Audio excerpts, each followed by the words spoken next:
Good evening, students. Will you please turn to the page in your book, 86. Today we'll be talking about the Civil War. Oh, I am so sorry. I was just practicing on what it's like to be an educator. Let me introduce myself. I am Jordan Munson, a junior at Tracy.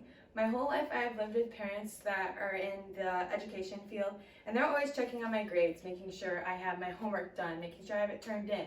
And let me tell you, extra credit, well, it's not optional.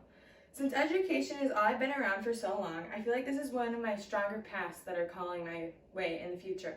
To figure out more about the specific field, I interviewed Rochelle Munson, a teacher at Fulda High School. We decided the best time to talk was a Sunday afternoon when both of us were free. My mother has been teaching for 21 years, so I decided to interview her based off of her experience within the field. My mother went to college and came out with an associate's degree in administrative systems and a job as a legal secretary.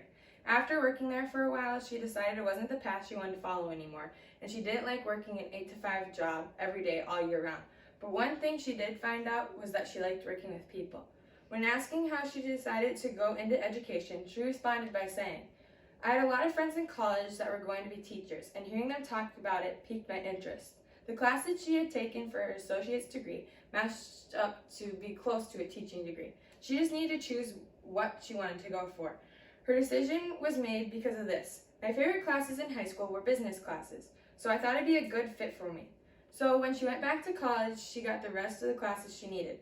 Rochelle now has expanded out not only to have her associate's degree in administrative systems, she also has her bachelor's degree in business education, a minor in physiology, and a master's education with an emphasis in technology.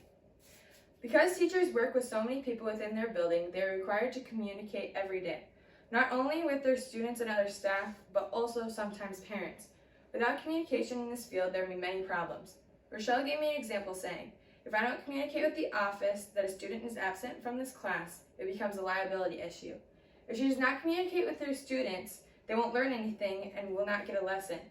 They also won't know when assignments are due or if they are assigned. Rochelle uses many different types of communication when teaching. These include verbal, nonverbal, written, visual, and listening.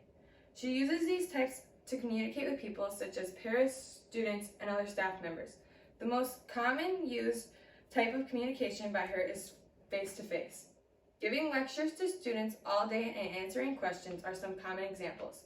Rochelle also told me that emails are a way she uses to communicate to students' parents throughout the week. The strategies Rochelle uses when teaching is done verbally and written.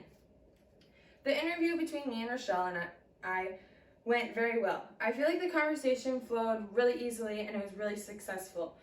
She understood the questions and areas I needed a little bit more information on. From her responses, I learned how important communication is in the education field of work.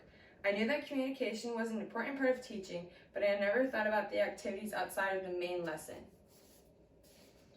I've been considering teaching as an area to major in when I go to college. I think that this interview helped me understand areas outside the general teaching part of education. Not only do I need to prepare for classes, but I will also need to be a strong communication in many different areas. I am thankful my mom was able to help me learn this before I go to college. I also think interviewing my dad would help me with this in the future and asking him about his past experiences. Okay, class, like I was saying, please turn your book and we will start to learn about the Civil War.